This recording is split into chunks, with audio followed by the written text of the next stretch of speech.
Welcome into Sports Memos Betting Podcast with Robbie Vino. We're doing Fridays, NBA and college basketball. Also a look ahead towards Saturdays, college football game, the bowl game. So we got Robbie Vino on. Rob, welcome to the pod. How are you? I am good, Drew. Nice to see you. Didn't see much of you over the holidays. Happy New Year to you. I don't think we got to wish each other that formally, so glad to be back.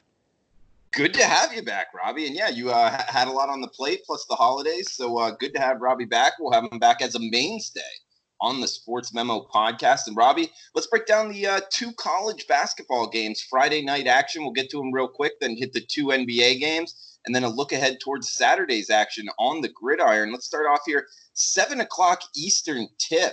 UCF versus Houston. This game on ESPN2, a nationally televised game here, Robbie. We're seeing 134 as the total with the Houston Cougars laying 10 at home, Robbie.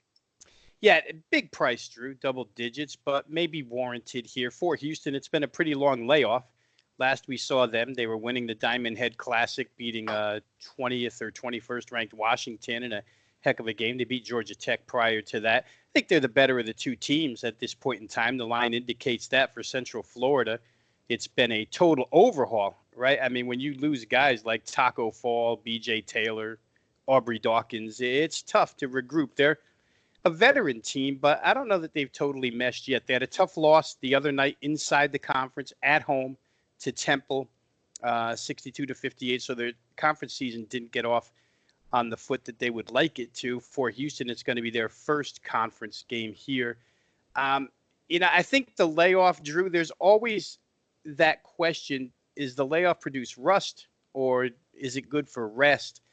I think in Houston's case, the trip back from the islands, it's probably good for rest. And the fact that they're at home, I think if they were on the road, I might think a little bit differently.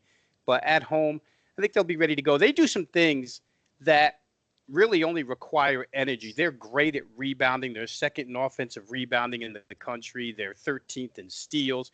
They're actually first in block shot percentage. So a lot of the little things in the statistical categories they do.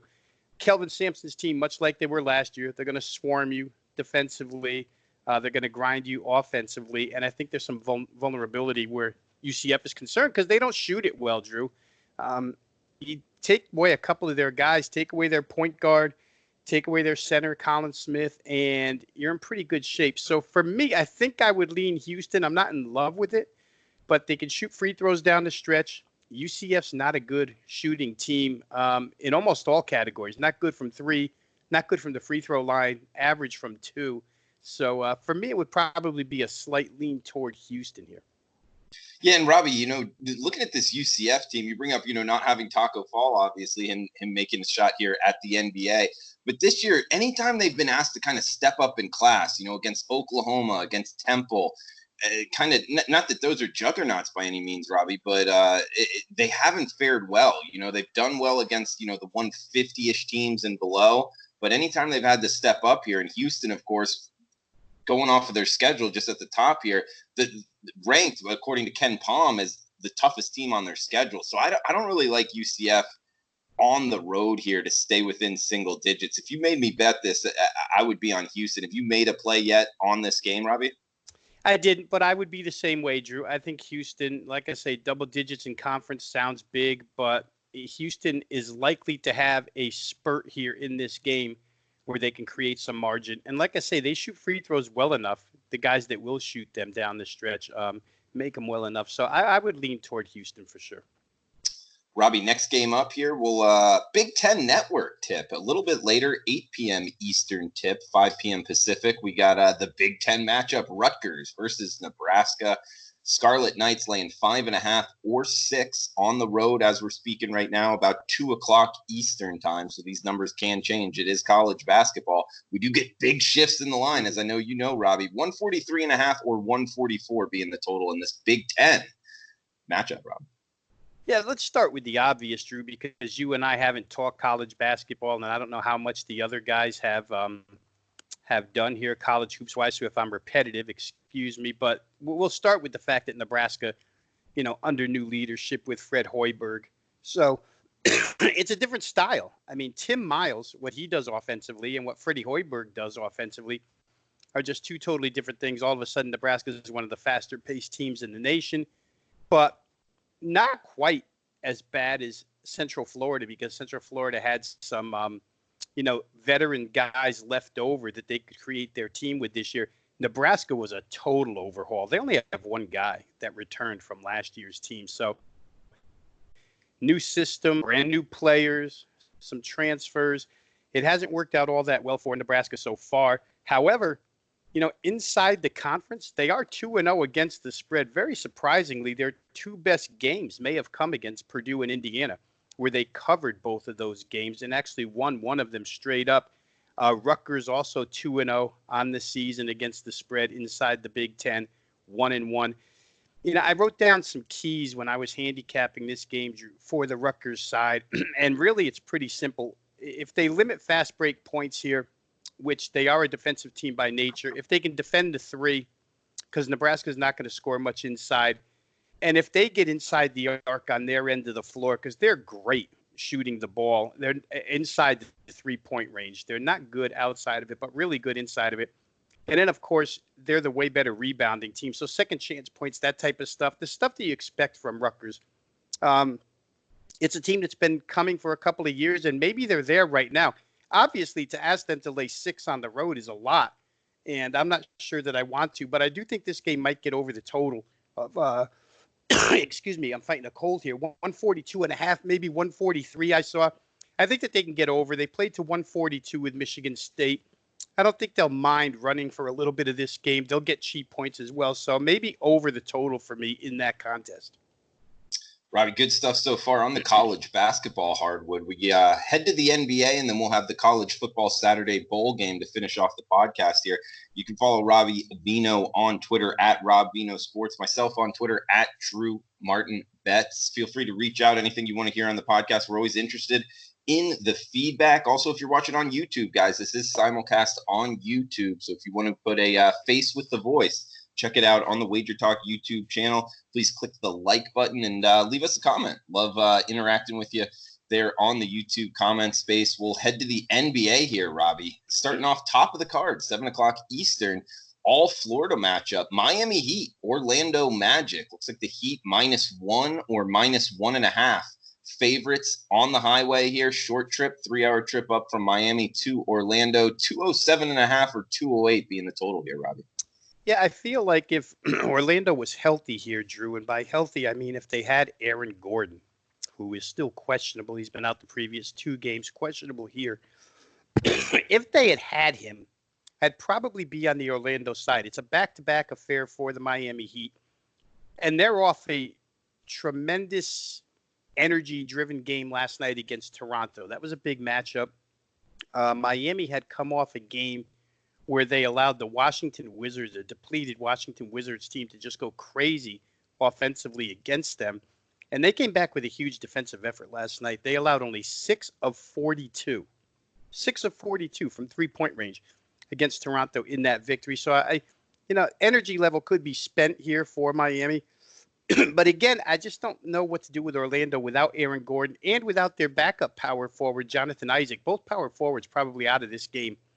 Be good to check the injury report before the game tips, though, to make sure that Gordon doesn't go. Miami has not fared well in back-to-backs this year. 1-4 overall, 1-3 against the spread on the road. That's not good for them. And Orlando actually beat them 3 or 4 times last season. So, I would love to be with Orlando. I think if Gordon plays, I will be. Just don't like the fact that Miami has to play back-to-back off of the big effort last night. And as I mentioned, Orlando matched up pretty good against them last season. So if Gordon plays, I could recommend Orlando in that spot. All right, we got one more NBA play here, guys. Do want to throw out the podcast special coupon here. Just podcast, PODCAST at checkout. We'll take 40% off anything to do with Robbie Vino or Drew Martin on sportsmemo.com. College basketball, the NBA is here in full force. So a lot of college basketball bets coming out from my service, also from Robbie Vino's. Rob has been great in the NBA. If you're looking for an NBA capper, his current season form, guys, not cherry picking any numbers, 48-38 That's 56% plus 22.5% ROI on the season. That's 48 and 38, 56% for the season in the NBA. And the coupon code podcast, PODCAST at checkout will take 40% off any daily play, 40% off any 3-day, 7-day, 30-day, 90-day, full season package, 40% off anything to do with Rob Vino or Drew Martin on sportsmemo.com. Robbie, we got one more NBA game here. Philadelphia versus Houston. And this is a big one on national television here on ESPN, 8 o'clock Eastern tip, 5 o'clock Pacific. Philadelphia at Houston. We're seeing the Rockets -4 at home. Total of 227.5, Robbie. Well, Houston's a different team now, Drew. Everybody's back. They showed it the other night against Denver. James Harden played, Russell Westbrook played, Clint Capella played, and of course, Eric Gordon is back from a long-term injury, missed double-digit games. So they're totally healthy. They blow out Denver the other night. Now they get a shot at Philadelphia. Joel Embiid, who sat out the other day, will go in this one. Good matchup down low. I really, really like the total in this game, Drew. I think Houston has to play Philadelphia a certain way. They have to run. They're not going to match up on the interior against them. For Philadelphia, they have the they're equipped to run as well. They're the better defensive team, but they can score, especially with Embiid, rather easily with their size and length on Houston. So this game opened like 224.5. We saw it rise to 226.5. Totally agree with the line movement. I think this game probably gets into the 230s fairly easily. So for me, it would be over in what's a pretty big game. Obviously, it's highlighted on national TV, but I could see this game being played at Houston's pace and getting up and over the total. All right, Robbie. Good stuff in the NBA there. Guys, coupon code is podcast at checkout. Anything to do with Robbie Vino or Drew Martin on sportsmemo.com. 40% off using the coupon code podcast at checkout. Robbie, we got the one bowl game on Saturday. We want to hit here real quick. I'll go first, give you a chance to take a sip of water, man. We got it happens to the best of us, bro. We got Tulane at Southern Miss on the Saturday card here. And granted, guys, we're talking on Friday, but looking at the Sports Memo odds screen, pretty much 7 across the board. Talking Tulane, that's the Green Wave lane, a full touchdown, 56.5. And Robbie, Southern Miss kind of had a little bit banged up at the quarterback position, but when they were fully healthy, this is a good, talented team, in my opinion.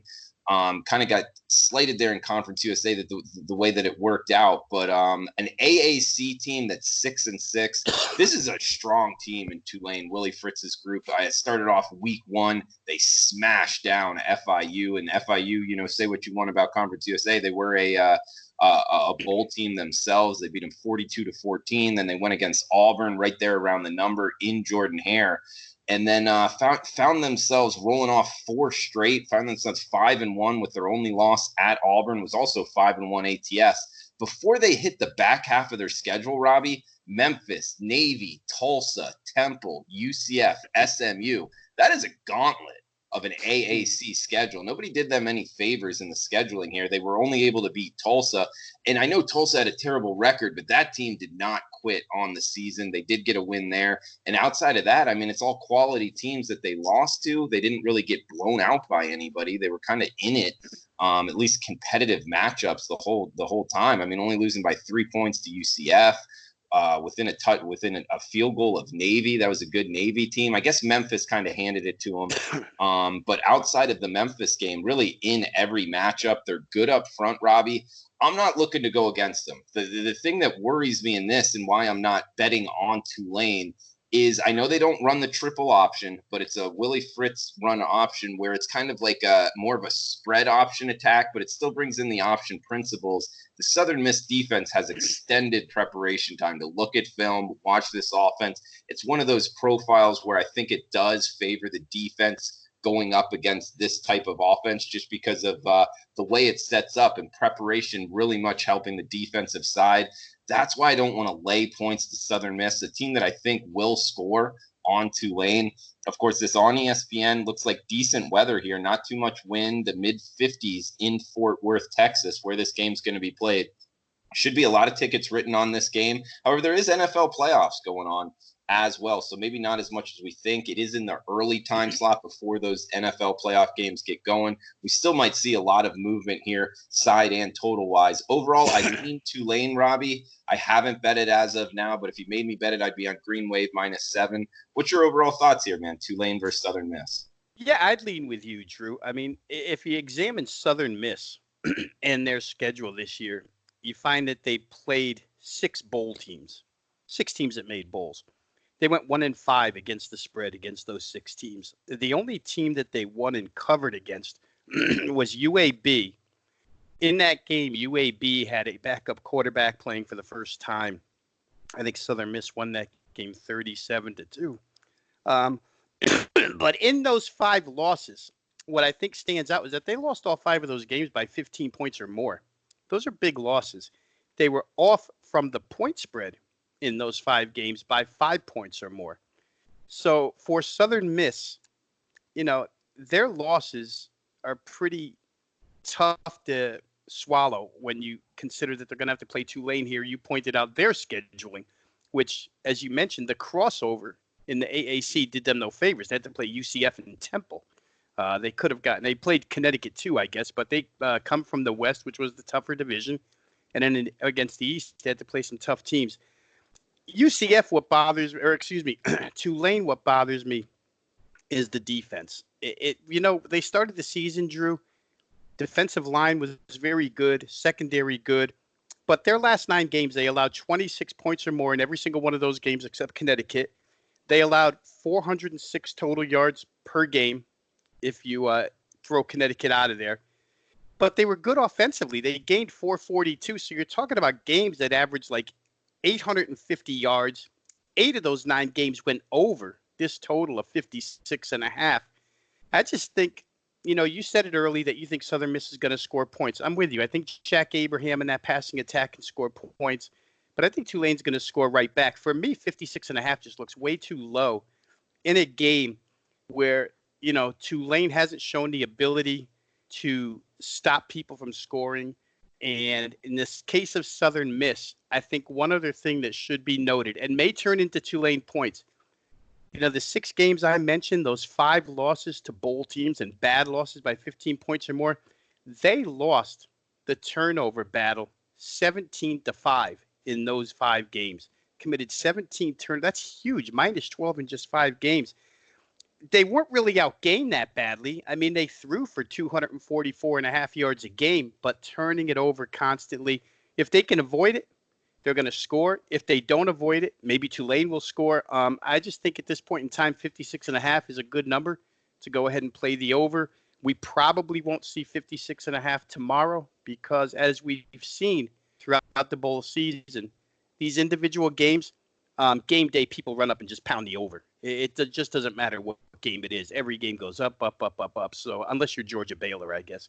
But single games, always people betting the over. So if you like it, get it now. I happen to like it. I would side with Tulane as well.